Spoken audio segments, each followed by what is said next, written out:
bersatu dalam perbedaan, berpegang tangan dan berlari, singkirkan egomu oh kawan, demi negeri ini. Jadilah generasi emas, cerdas berkarakter itu kita, berjuang dan harus berani, kita terus torehkan prestasi.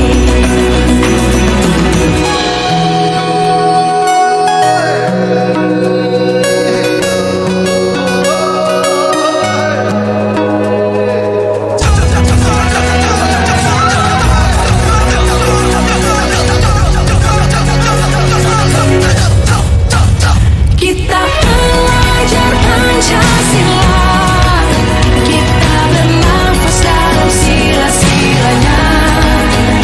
Kita pelajar Pancasila. Assalamualaikum warahmatullahi wabarakatuh. Selamat siang, salam sejahtera. Pertama-tama saya ucapkan terima kasih atas kehadiran Bapak Ibu pada siang hari ini telah berkenan hadir untuk mengikuti diseminasi aksi nyata menumbuh kembangkan budaya positif di lingkungan SDN Watuwungko. Ini saya terima, materi ini saya terima selama mengikuti pendidikan calon guru penggerak angkatan 7. Untuk pertama kalinya, marilah kita ucapkan puji syukur atas kehadiran Allah Subhanahu wa Ta'ala, karena kita masih diberi kesempatan untuk berkumpul di sini mengikuti diseminasi dalam keadaan sehat walafiat.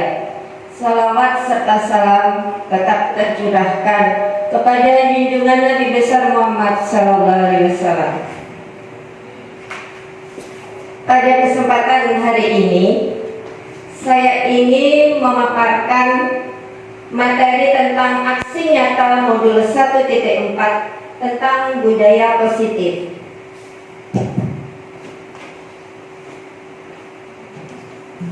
Ada KHD atau Ki Hajar Dewantara. Tujuan pendidikan menurut Ki Hajar Dewantara adalah menuntun segala kekuatan kodrat yang ada pada anak agar mereka dapat mencapai keselamatan dan kebahagiaan yang setinggi-tingginya, baik sebagai manusia maupun sebagai anggota masyarakat. Menuntun di sini maksudnya kita cuma hanya mengarahkan, sebagai bapak ibu guru cuma hanya mengarahkan, mereka diberi kebebasan untuk berkembang, mengeluarkan potensinya sesuai dengan kodrat alam dan kodrat zaman. Nah, di sini ada pertanyaan. Sebelum lanjut, ini pertanyaan pemantik. Di sini Bapak Ibu guru tinggal menjawab setuju atau tidak setuju. Hukuman dapat mendisiplinkan anak. Bagaimana menurut Bapak Ibu? Setuju atau tidak setuju? Setuju. Pak Zaini bilang setuju. Bapak Ibu guru yang lain?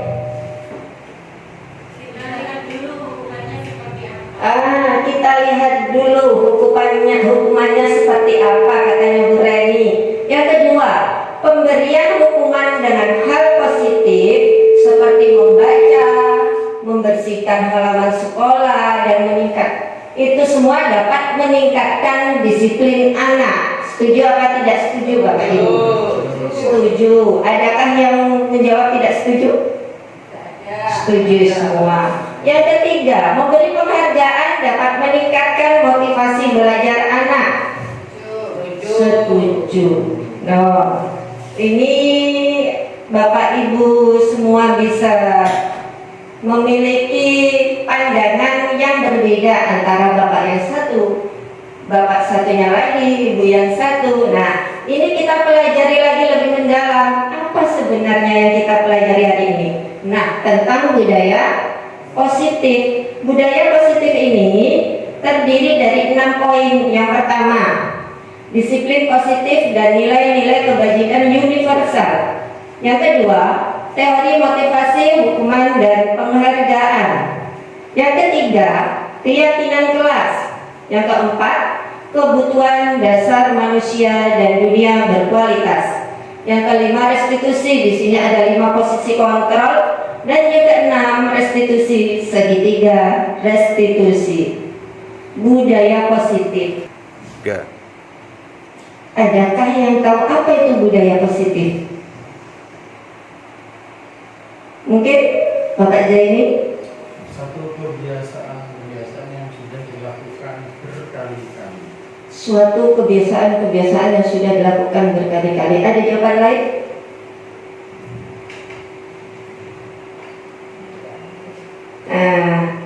Budaya positif adalah nilai-nilai, keyakinan dan kebiasaan-kebiasaan di sekolah yang berpihak pada murid agar murid dapat berkembang menjadi pribadi yang kritis, penuh hormat dan bertanggung jawab.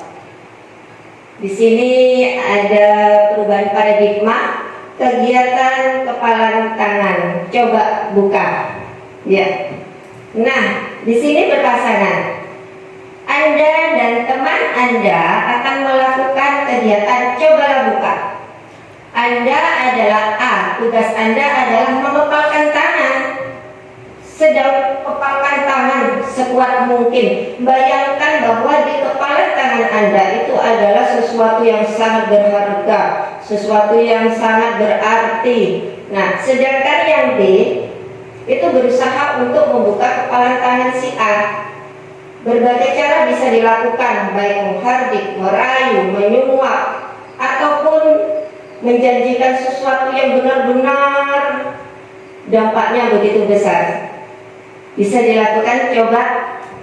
Misalkan Pak Arin sama Pak Zaini, kepala tangan. Ini sesuatu yang sangat berharga. Ibu-ibu juga yang lain. Bu Desi bisa sama Zul. Iya. Dikit-dikit boleh ya? Dikit-dikit boleh. Dirayu, disuap, apapun bisa dilakukan. Yang penting Bapak atau Ibu bisa membuka kepala tangan teman Bapak dan Ibu. Coba, apa yang terjadi?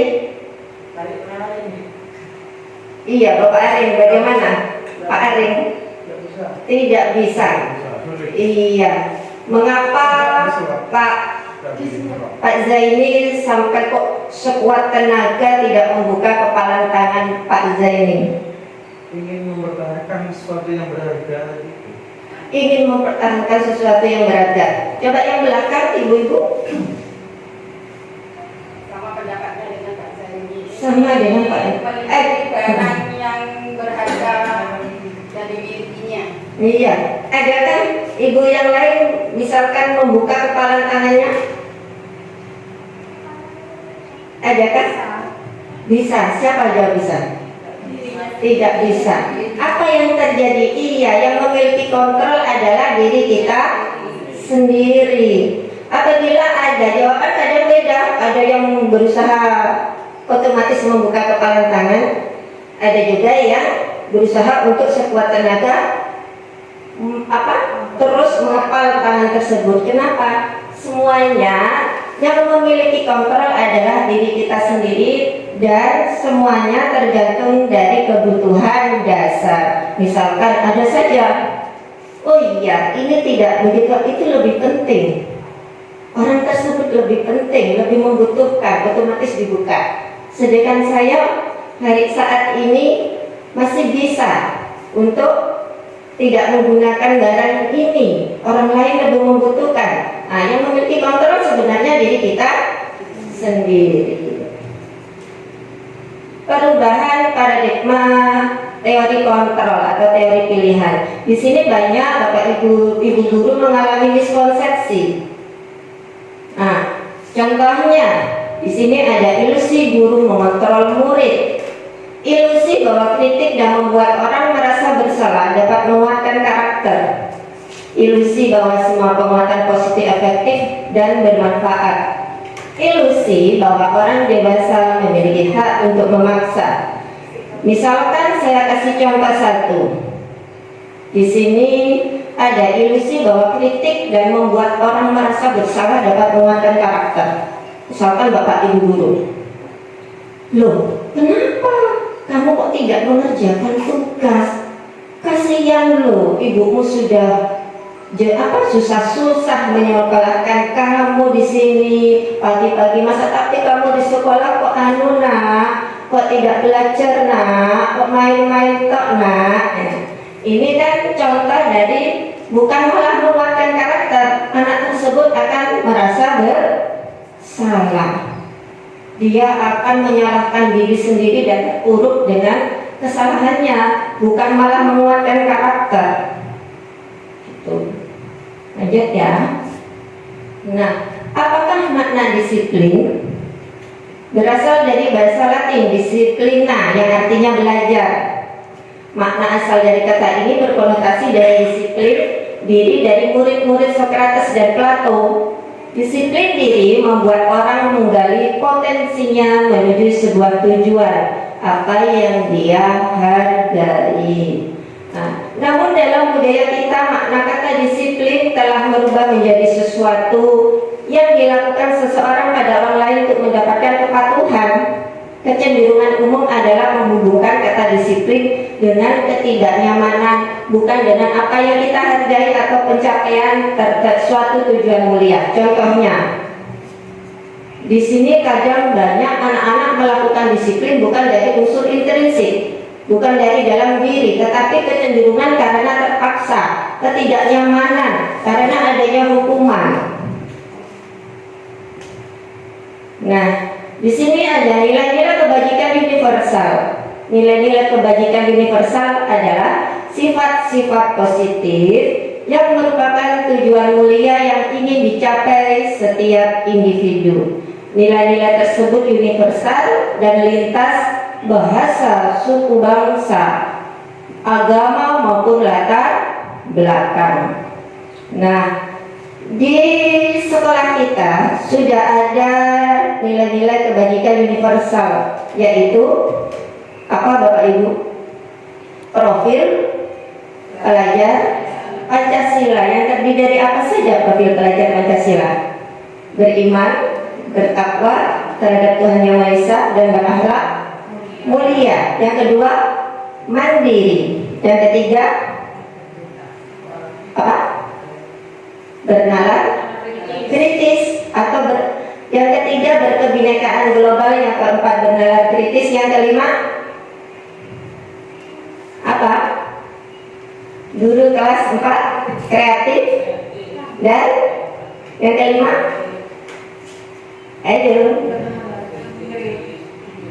kurang satu bergotong royong.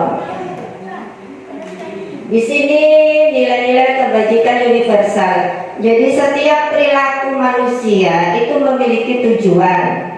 Dengan mengaitkan nilai-nilai kebajikan yang diyakini seseorang, maka motivasi intrinsiknya akan terbangun. Jadi atas kesadaran diri sendiri, dari dalam diri sendiri, tanpa ada eksternal dari luar, misalkan karena hukuman tadi, karena suatu penghargaan, atau karena suatu, jadi semuanya intinya karena intrinsik dari dalam hati dan tanggung jawab. Nilai-nilai kebajikan yang ingin dicapai oleh setiap anak Indonesia itu tadi yaitu profil pelajar Pancasila. Apa tujuan disiplin positif? Iya, sebagai pendidik, tujuan kita hanya akan menciptakan anak-anak yang memiliki disiplin diri sehingga mereka dapat berperilaku dengan mengacu pada nilai-nilai kebajikan universal dan memiliki motivasi intrinsik, bukan eksternal, atas kesadaran diri sendiri, dari dalam diri sendiri, bukan karena tadi dari luar.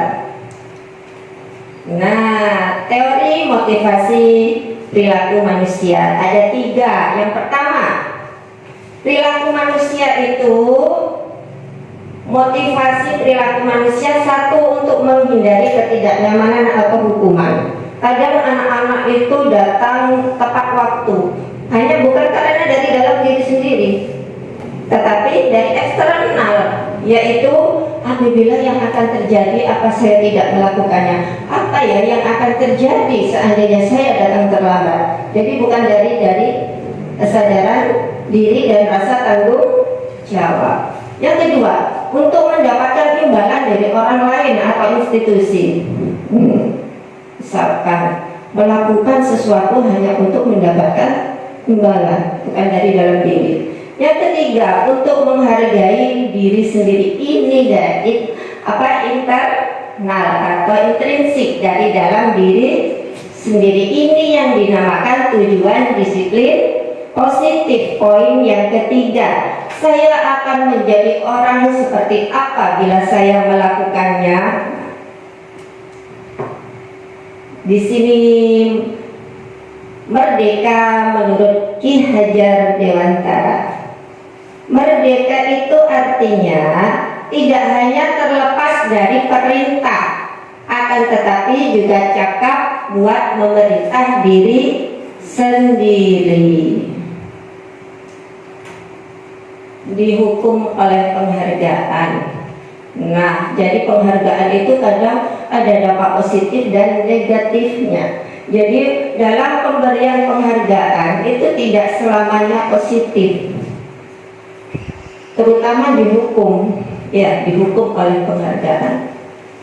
Nah, coba Bapak Ibu guru amati yang ada di depan mencatat 100 kali di dalam buku kalimat saya tidak akan datang terlambat lagi karena terlambat ke sekolah, termasuk hukuman apa konsekuensi.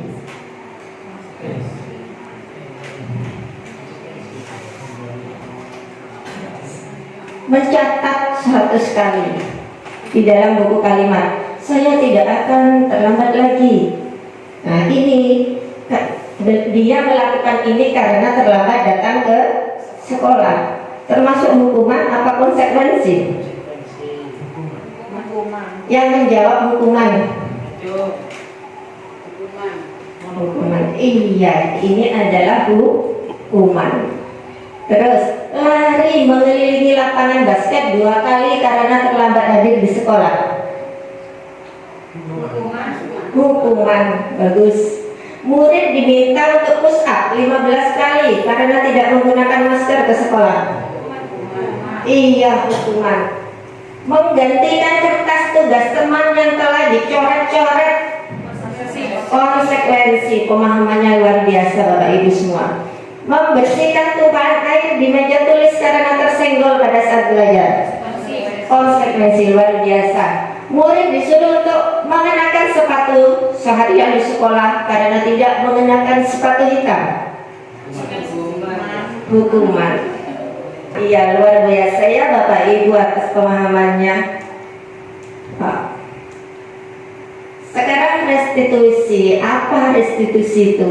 Nah, restitusi di sini adalah proses menciptakan kondisi bagi murid untuk memperbaiki kesalahan mereka sehingga mereka bisa kembali pada kelompok mereka dengan karakter yang lebih kuat, bukan tambah terpuruk, bukan karena tambah menyalahkan diri sendiri, bukan tambah berontak. Restitusi juga merupakan proses kolaboratif yang mengajarkan murid untuk mencari solusi untuk masalah mereka. Jadi mereka diajari untuk mencari solusi atas masalah mereka dan membantu murid berpikir tentang orang seperti apa yang mereka ingin menjadi tujuan mulia dan bagaimana mereka harus memperlakukan orang lain, memanusiakan manusia. Nah, di sini ada 9 ciri-ciri restitusi. Yang pertama, bukan untuk menebus kesalahan, namun untuk belajar dari suatu kesalahan. Memperbaiki hubungan, tawaran, bukan paksaan. Restitusi menuntut untuk melihat ke dalam diri, berkaca diri. Restitusi mencari kebutuhan dasar yang mendasari tindakan. Kenapa kok dia sampai melakukan tindakan tersebut?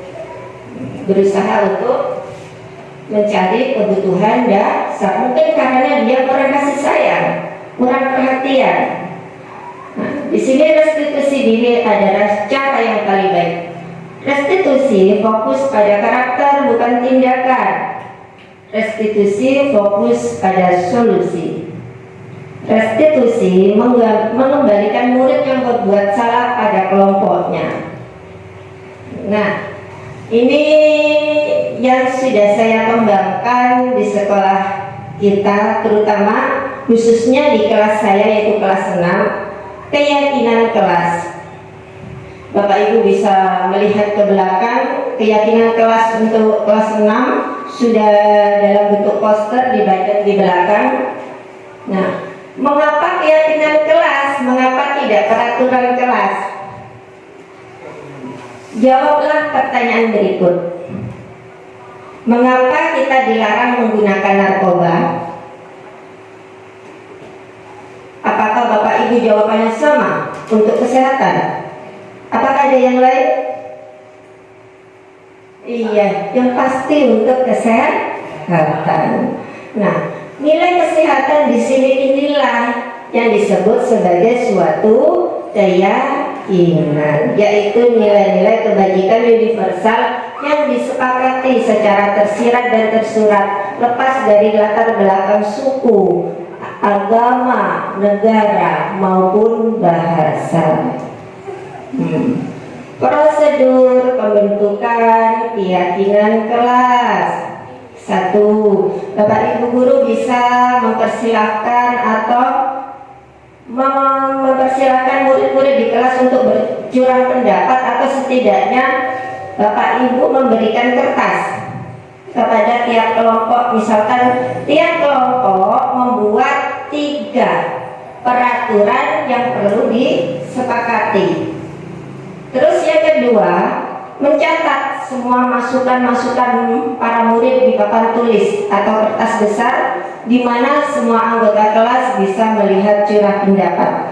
Di sini tadi di tiap kelompok itu kertasnya dikumpulkan, bisa ditempel di papan tulis. Tiap kelompok menempelkan. Setelah itu, susunlah keyakinan kelas sesuai prosedur pembentukan keyakinan kelas. Nah, kalau saya kemarin anak-anak di depan setelah ditempel, tiap kelompok membacakan diskusi dari peraturan yang telah mereka buat. Setelah itu, dari sekian banyak peraturan kelas yang telah dibuat oleh tiap kelompok, nanti kita jadikan atau diganti menjadi kalimat-kalimat positif. Karena ada misalkan hadir tidak terlambat datang ke sekolah, ya, harus mengerjakan tugas dengan baik. Di sini tinggal gini, disiplin waktu dan bertanggung jawab. Keyakinannya bisa berubah menjadi itu, dijadikan satu. Kadang ada yang satu payung. Yang keempat, tinjau kembali curah pendapat yang sudah dicatat. Mungkin masih terdapat pernyataan yang tertulis di sana yang berupa peraturan-peraturan selanjutnya. Misalkan di sini, berjalan di kelas, dengarkan guru, datanglah tepat waktu. Itu semua berada di bawah satu payung, yaitu keyakinan untuk saling menghormati. Nah, ini Bapak Ibu perlu diketahui nilai-nilai kebajikan itu apa saja. Yang pertama ini ada 40, peduli, rajin, integritas, rasa hormat, keterus-terangan, keberanian, kebahagiaan, tanggung jawab, kebersihan, kesantunan, keadilan, pengabdian, komitmen, kreatif, baik hati, bijaksana, belas kasih, semangat, kesetiaan, bersyukur, percaya diri, dan seterusnya sampai ada kedermawanan, berprinsip toleransi, belas kasih, kejujuran, bersahaja, percaya, bertujuan, dermawan, keteraturan, lurus hati, tegang rasa, harga diri, kedamaian, ketegasan, gotong royong, rendah hati, keteguhan hati, dan pengertian. Seandainya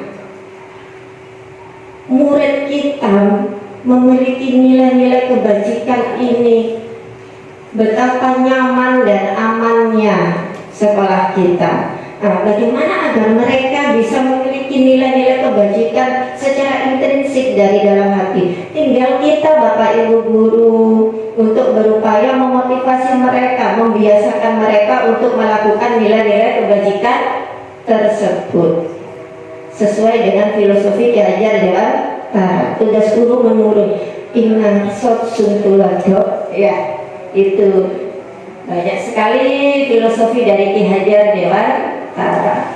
Ini contoh dari keyakinan kelas. Yang telah saya buat ini adalah foto atau apa namanya, bukti dari saya telah melakukan keyakinan kelas. Ini dari tiap siswa. Gambar yang pertama itu adalah membuat kesepakatan atau peraturan kelas tiap kelompok. Yang kedua, masing-masing kelompok menempel peraturan kelas yang mereka sepakati di depan. Setelah itu dibaca, perwakilan dari tiap kelompok membaca di depan. Setelah itu dijadikan semua peraturan kelas yang sudah ada, dijadikan kalimat-kalimat positif, dan selanjutnya menjadi keyakinan kelas. Ini contoh keyakinan kelas yang sudah yang kami buat, ada 6. Kebutuhan dasar manusia. Berikutnya yang keempat, kebutuhan dasar manusia. Nah, di sini murid itu memiliki tujuan. Di balik perilaku mereka, salah satunya adalah untuk memenuhi kebutuhan dasar mereka. Yang pertama, kebutuhan untuk bertahan hidup, kasih sayang dan rasa diterima, kebebasan, kesenangan, penguasaan. Jadi jangan sampai Bapak Ibu guru sampai menghukum tanpa adanya untuk mengetahui, mencoba mendalami mengapa anak tersebut melakukan kesalahan. Bisa jadi mereka melakukan kesalahan berulang-ulang karena kebutuhan dasar mereka belum terpenuhi, misalkan kasih sayang dari orang tua, sehingga di dalam kelas kadang mencari perhatian guru dengan memukul temannya, atau hal lain, tidak mengerjakan tugas, mungkin karena dia kasih sayang kurang dari keluarga atau yang lain. Berikutnya adalah 5 posisi kontrol. Yang pertama yaitu penghukum. Seorang penghukum bisa menggunakan hukuman fisik maupun verbal. Misalkan verbal di sini. Ada salah satu siswa.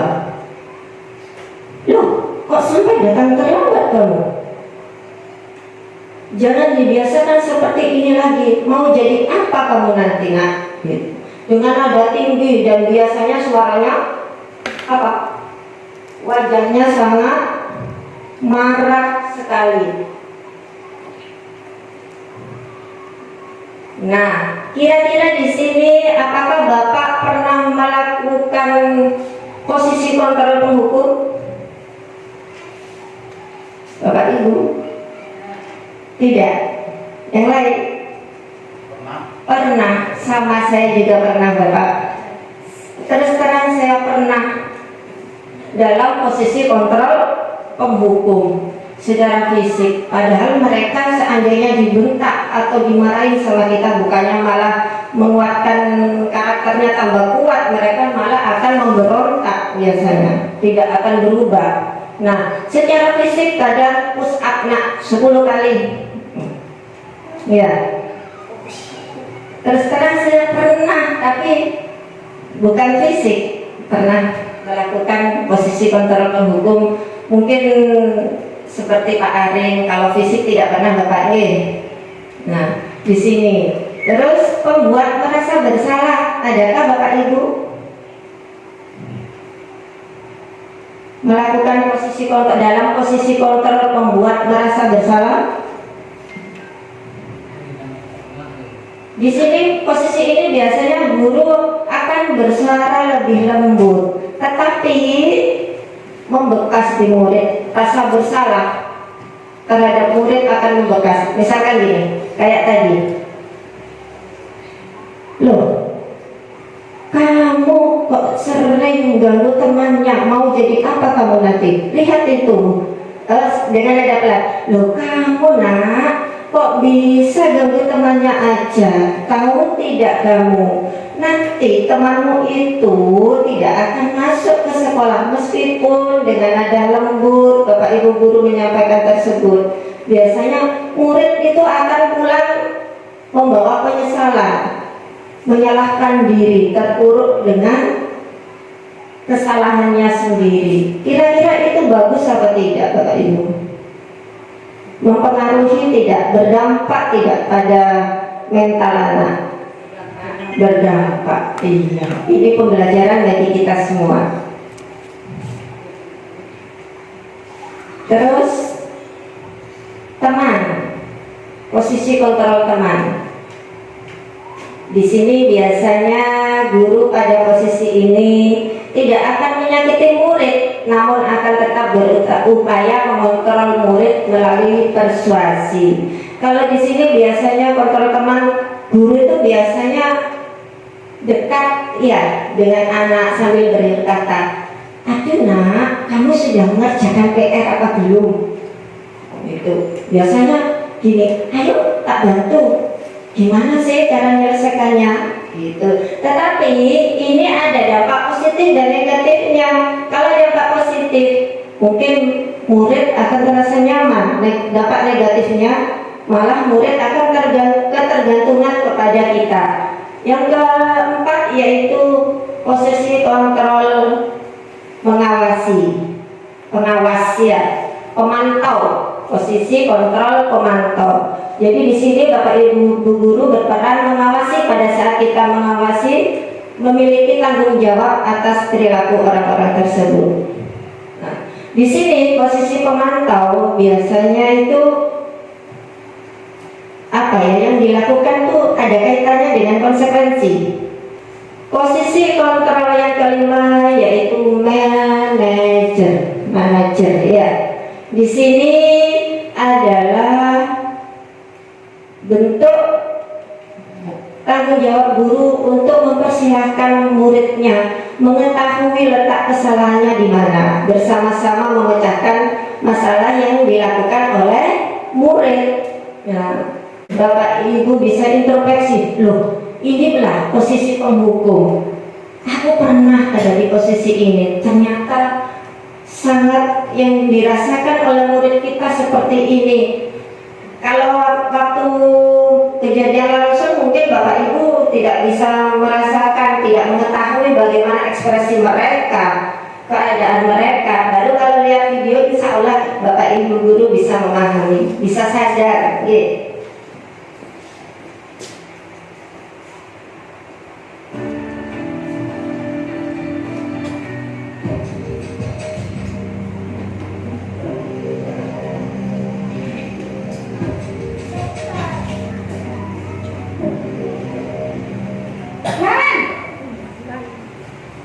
Sini kamu. Selamat pagi Bu. Selalu terlambat. Kamu deh, pasti terlambat. Maaf Bu, saya Apa? Apa coba? Alasan kamu apa lagi? Kapan sih kamu tidak terlambat? Malas sekali ya kamu jadi anak. saya Dasar pemalas. Gak kapok-kapok sih kamu. Sudah berapa kali terlambat? Sana, kamu keliling lapangan basket 2 kali. kenapa saya harus keliling lapangan basket Bu? Kenapa?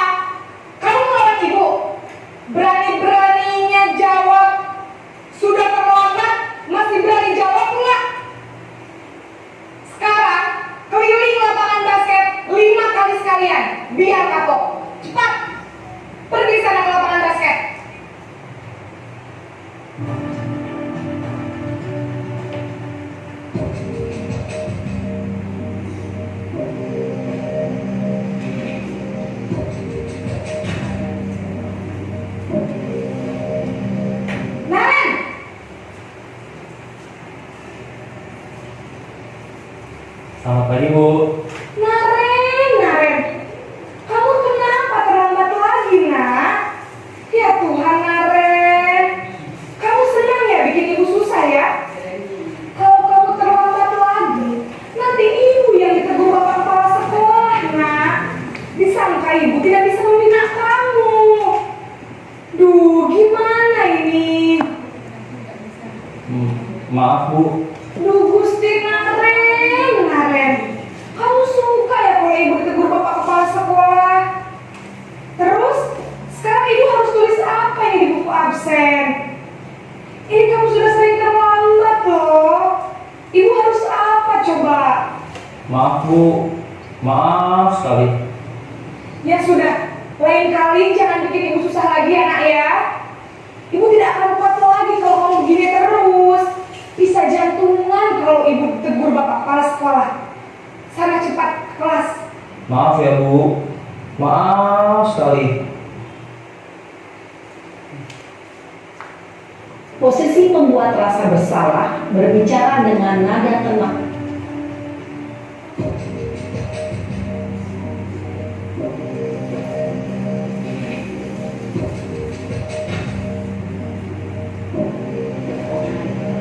Naren,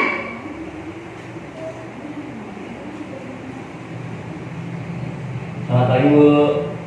wah, sudah jam berapa ini, nak? Terlambat lagi ya, sayang. Iya, Bu. Habis ibu saya lupa bangunkan saya, Bu. Kamu malah menyalahkan ibu kamu. Kamu bukannya anak yang larinya paling kencang.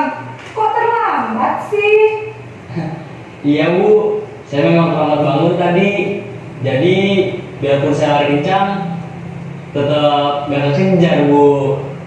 Ya sudah sana. Nanti lain kali larinya lebih kencang lagi ya. Biar gak terlambat lagi. Bikin seneng ibu. Demi ibu. Bisa kan? Bisa lah, Bu. Ya sudah sana masuk kelas. Ibu beresin urusan absen kamu. Kamu ini ada-ada saja.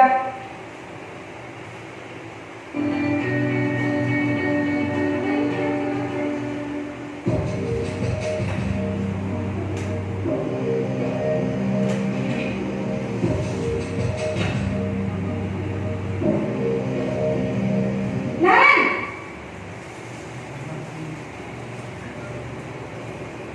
Selamat pagi, Bu. Naren, apa peraturan sekolah kita tentang jam berapa kita harus masuk sekolah, nak? Kita harus di sekolah jam 7, Bu. Iya betul, sekarang sudah jam 7.20. Naren sudah tahu konsekuensinya jika terlambat hadir. Paham, Bu. Saya harus tinggal kelas pas jam istirahat selama 20 menit. Iya benar, konsekuensinya demikian. Jadi nanti jam 9.30 pas istirahat, kamu harus tinggal di kelas, kerjakan tugas tambahan untuk ketertinggalan kamu, ya? Baik, Bu.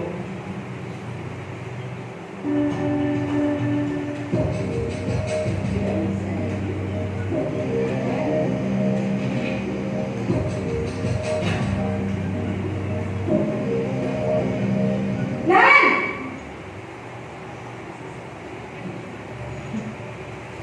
Selamat pagi, Bu. Selamat pagi, Naren. Maaf, Bu.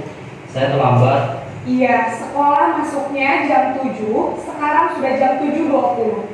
Jadi sekarang bagaimana ini, Naren? Maaf, Bu. Saya lupa setel alarm saya semalam. Baiklah, menurut kamu, keyakinan sekolah yang mana yang perlu kamu tingkatkan? Menghargai diri sendiri dan orang lain mungkin ya, Bu. Setuju. Jadi, apakah Naren meyakini prinsip saling menghormati tersebut? Iya, Bu. Saya meyakininya. Apakah Naren bersedia memperbaiki masalah keterlambatan ini? Bersedia, Bu. Bagaimana kamu akan perbaiki masalah keterlambatan ini? Saya akan coba untuk tidak lupa menyetel alarm saya, Bu. Baik, kalau Naren lupa menyetel alarm di rumah, ada orang yang kira-kira bisa bantu mengingatkan tidak? Ada, Bu. Kakak saya, Kak Emma. Ada lagi selain Kak Emma? Selain Kak Emma, ada ibu saya. Baik, jadi yang mengingatkan Naren adalah Kak Emma dan ibu kamu ya? Kira-kira akan mulai setel alarm kapan nih, Naren? Setelah pulang sekolah, akan segera saya lakukan. Baik, jadi Naren akan setel alarm untuk bangun besok pagi dan akan diingatkan oleh kakak dan ibunda Naren ya. Ada lagi yang mungkin perlu dilakukan Naren agar tidak terlambat bangun lagi. Tidak ada, Bu. Baik Naren, terima kasih untuk kerjasama kamu. Sekarang kamu perlu kembali ke kelas untuk belajar. Baik, Bu. Terima kasih.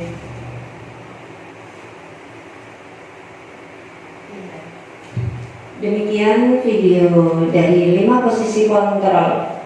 Nah, kira-kira menurut Bapak Ibu guru semua, dari kelima posisi kontrol tadi, mana yang sering Bapak Ibu guru lakukan atau terapkan di sekolah kita selama ini?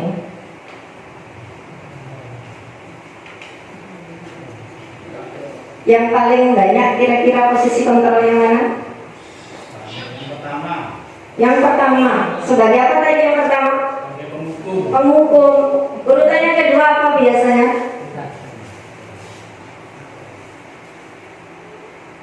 Coba ibu-ibu yang lain. Dari kelima posisi kontrol mana yang sering dilakukan selain sebagai penghukum? Teman. Bagus. Ada lagi yang lain? Apa? Oh, pengamatian. Iya. Memantau. Ada lagi yang lain? Manajer. Iya. Bisa jadi Bapak Ibu guru pernah dalam posisi kontrol manajer, cuma Bapak Ibu guru tidak menyadari. Paham? Di sini sudah dijelaskan. Oh iya, saya pernah dalam posisi kontrol seperti penghukum, posisi kontrol manajer. Cuma Bapak Ibu guru tidak pernah dapat memilah mana ini posisi penghukum.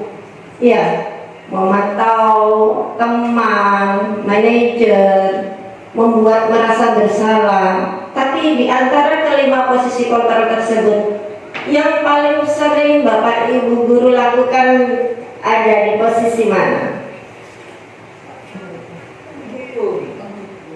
Penghukum.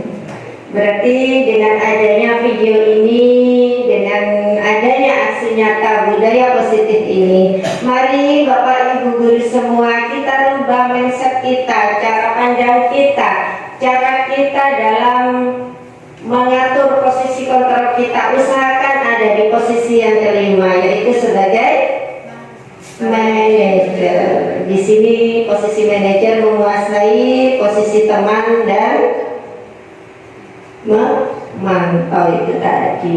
Ya, lanjut ya. Nah, di sini saya sudah melakukan posisi kontrol manajer. Ini adalah kasus yang pertama. Ada 2 kasus. Sebenarnya banyak kasus sih setelah saya mengikuti pendidikan calon guru penggerak ini, yang semula saya pernah ada di posisi penghukum, teman, memantau, membuat merasa bersalah, semua campur aduk sudah ya jadi satu. Tetapi di sini setelah saya mengikuti pendidikan calon guru penggerak, saya merasa banyak sekali ilmu yang saya terima dan berusaha saya terapkan. Di sini saya sudah melakukan posisi kontrol manager. Hanya ada 2 video yang saya dokumentasikan.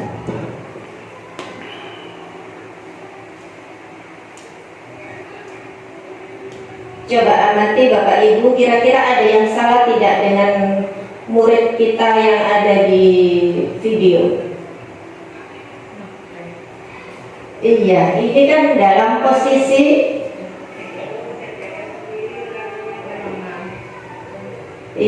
mencontek. Di sini ada salah satu murid kita pada saat ulangan akhir semester 1, dia menyontek melihat jawaban temannya. Apa perlu murid tersebut kita biarkan? Apa perlu ada tindakan dari Bapak Ibu guru? Ada, iya. berikut validasi tindakan yang saya lakukan.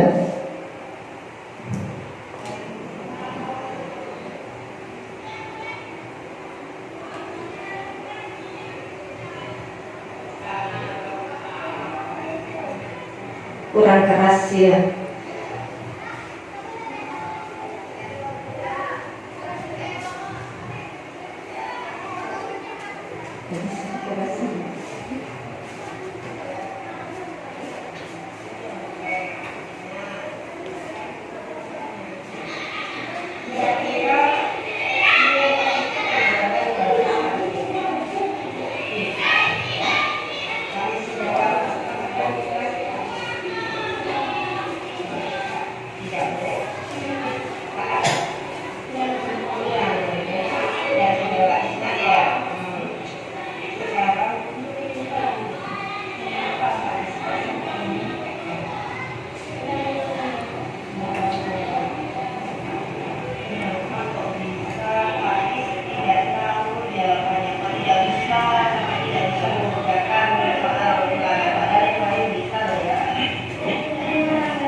Itulah tadi adalah contoh validasi tindakan yang saya lakukan dalam posisi kontrol manajer pada saat ada murid saya yang melakukan kasus yaitu diantaranya mencontek atau melihat jawaban teman pada saat ulangan akhir semester 1. Jadi di sini Bapak Ibu guru, dengan adanya diseminasi ini, saya harap Bapak Ibu guru bisa dalam posisi kontrol yang kelima, yaitu manajer saat ada murid kita yang mengalami atau melakukan kasus baik itu ringan maupun berat.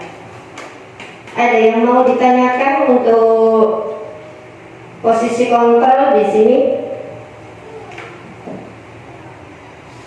Ada yang belum dipahami? Paham. Nah, yang keenam yaitu segitiga restitusi. Nah, di sini ada menanyakan validasi kebutuhan. Nah, misalkan kamu tentu punya alasan mengapa kamu melakukan itu, nak. Nah, yang kedua, adakah cara yang lebih efektif untuk mendapatkan apa yang kamu butuhkan? Setelah itu menanyakan keyakinan.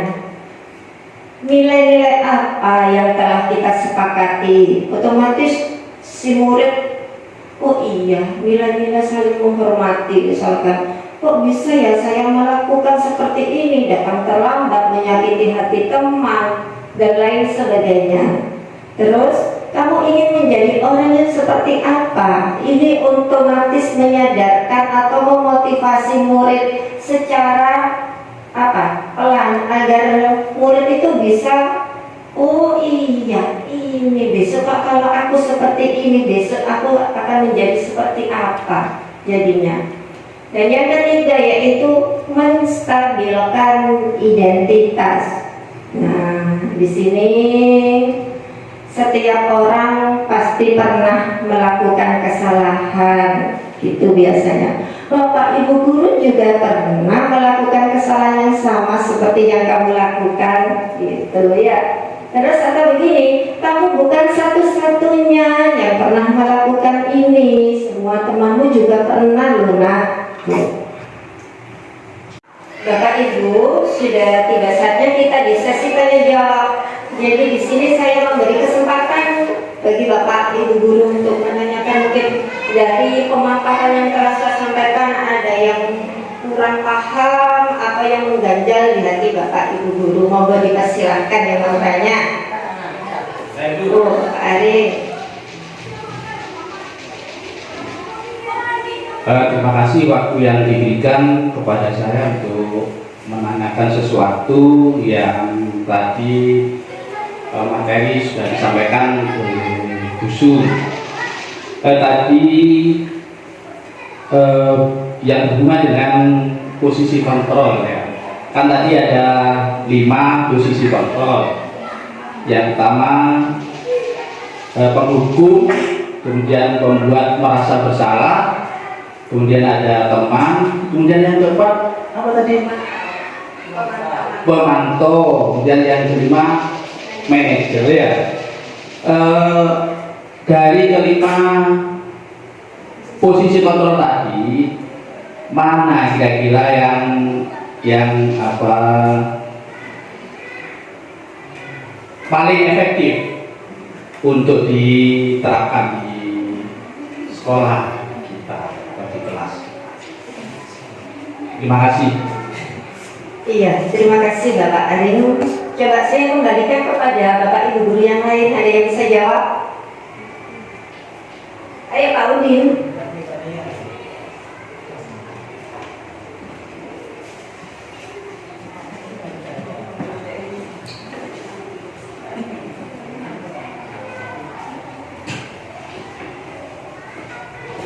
Bisa berdiri Bu.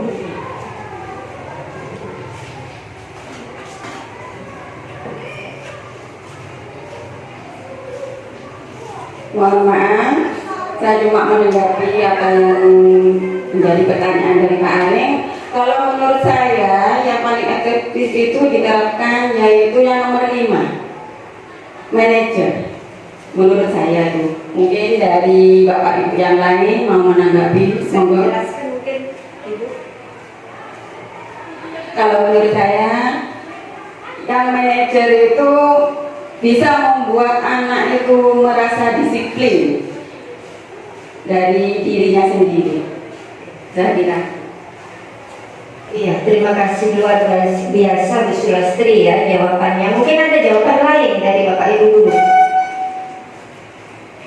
Iya, jadi jawaban Bu Sulastri sudah betul. Posisi kontrol yang paling efektif yaitu sebagai manajer. Kenapa kok ini dikatakan paling efektif? Karena memang paling ideal untuk kita terapkan di sekolah kita. Di sini untuk posisi manajer biasanya guru menguasai sebagai posisi teman dan posisi pemantau. Nah, di sini biasanya murid akan menjadi karakter yang merdeka, mandiri, menjadi karakter yang lebih kuat tanpa ada rasa berontak, ada rasa dendam. Otomatis semuanya karakternya anak akan muncul dengan sendirinya, yaitu nilai-nilai kebajikan universal. Di sini anak akan menjadi lebih kuat karakternya, lebih hebat, lebih mandiri, lebih merdeka, dan bertanggung jawab. Begitu Bapak. Mungkin kurang puas atas jawaban yang saya sampaikan. Cukup. Ada mungkin Bapak Ibu guru yang lain? Ada pertanyaan? Iya, Ibu Rani bisa maju, Ibu Rani. Oh, di situ. Oke, enggak. Assalamualaikum warahmatullahi wabarakatuh. Waalaikumsalam. Di sini dari pemaparan dari Bu Sum tadi ada beberapa yang saya belum memahaminya. Yaitu apa perbedaan keyakinan kelas dan peraturan kelas? Apa yang menjadi perbedaan antara keyakinan kelas dan peraturan kelas? Saya kembalikan. Juga saya mau tanya, kan di sekolah itu tidak boleh melakukan hukuman fisik. Iya. Tetapi terkadang ada beberapa anak atau salah satu anak itu yang super, anggaplah super ya. Mungkin dari saya sebagai guru atau sudah ke BP atau sudah ke kepala sekolah sudah tidak mampu. Iya. Bagaimana itu caranya? Solusinya. Terima kasih atas pertanyaannya Ibu Reni. Ini saya kembalikan lagi ke Bapak Ibu guru. Mungkin ada yang bisa jawab. Ibu Tin, Ibu Nia. Mungkin Pak Zaini ini yang sangat luar biasa biasanya dalam menanggapi semua pertanyaan. Biasanya akan ada. Tidak ada ya, tidak ada yang bisa bantu saya berarti. Nah, di sini Ibu Rani, perbedaan antara keyakinan kelas dan peraturan kelas yaitu kalau keyakinan kelas itu biasanya berisi tentang nilai-nilai kebajikan universal, di mana keyakinan kelas itu terbentuk atas motivasi internal murid. Jadi bukan atas karena penghargaan, karena konsekuensi, atau karena hal lainnya. Benar-benar dari intrinsik, dari dalam diri. Ya. Dan sifatnya di sini abstrak, beda dengan peraturan kelas. Kalau peraturan kelas itu biasanya bersifat lebih konkret, ya, lebih luas dan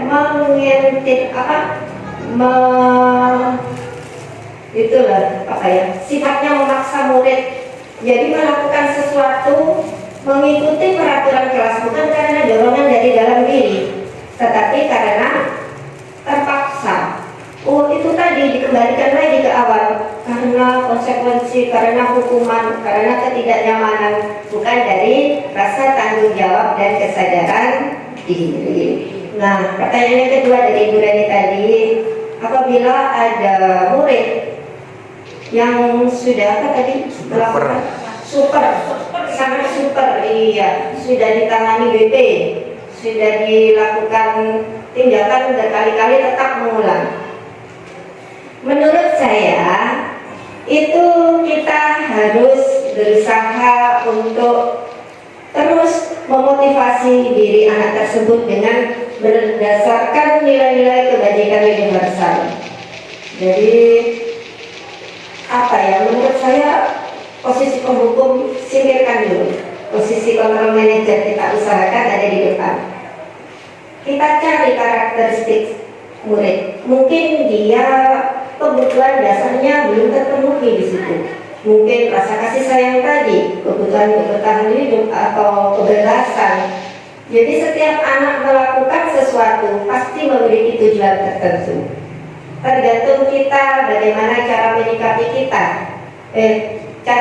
menyikapi masalah tersebut, murid tersebut. Kita harus pandai-pandai memposisikan kita sebagai guru. Gitu. Jadi di sini budaya positif di sini intinya itu menguatkan karakter anak. Gitu. Jangan sampai posisi penghukum. Kalau selama bisa posisi manajer, usahakan manajer. Gitu. Caranya tadi kita harus bisa pandai-pandai membaca karakteristik siswa. Mungkin dari kelima kebutuhan dasar manusia ada yang belum terpenuhi. Begitu Ibu. Apa masih belum puas?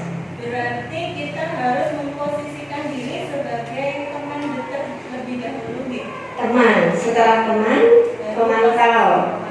Akhirnya kita ada dalam posisi manajer. Pemahaman yang luar biasa untuk Ibu Reni. Terima kasih, Musuh. Sama-sama. Ada pertanyaan lain?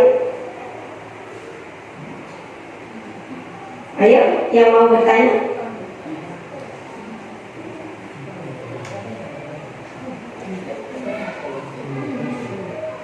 Adakah yang mau bertanya? Monggo. Ibu Nia, monggo.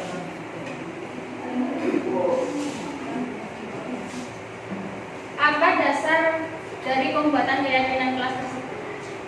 Apa dasar dari keyakinan kelas tersebut? Kita membuat keyakinan kelas atas dasar disiplin positif. Disiplin positif ini yaitu memotivasi siswa untuk melakukan nilai-nilai kebajikan universal tadi. Agar apa? Agar tercipta suasana kelas yang aman, nyaman, dan tentram. Begitu Ibu Desi. Mungkin ada pertanyaan lain atau kurang puas? Monggo. Kalau misalnya di dalam keyakinan kelas itu ada yang tidak melaksanakan, bolehkah diberi konsekuensi atau hukuman? Menurut saya itu bisa diberikan konsekuensi, tapi harus disepakati dengan semua siswa atau semua murid. Insya Allah mereka akan menjadi karakter yang lebih kuat, disiplin positifnya hebat.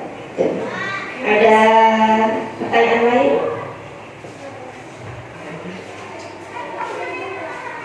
Jadi ada yang mau bertanya lagi Bapak Ibu? Sudah cukup, iya.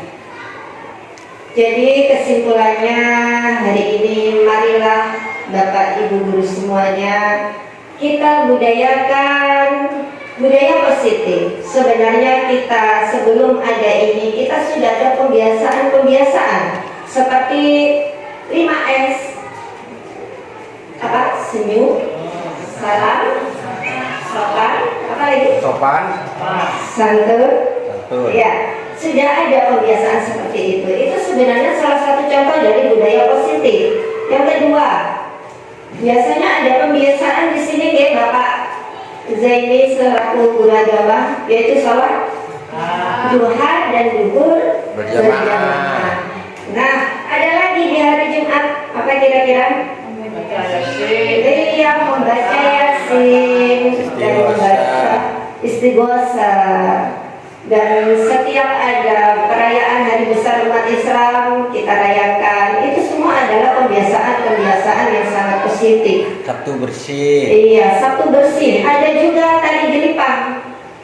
Iya, itu adalah salah satu contoh budaya positif yang telah kita laksanakan di sekolah kita.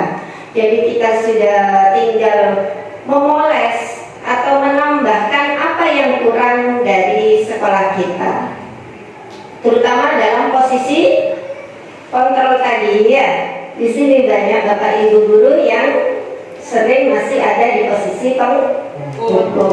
Saya pernah juga ada di posisi penghukum, tanpa disadari kita ada di posisi penghukum, teman, dan intinya ada di 5 posisi kontrol tersebut. Cuma Bapak Ibu guru kadang kurang menyadarinya. Jadi saat ini, mulai hari ini, mari kita rubah mindset kita, olah pikir kita.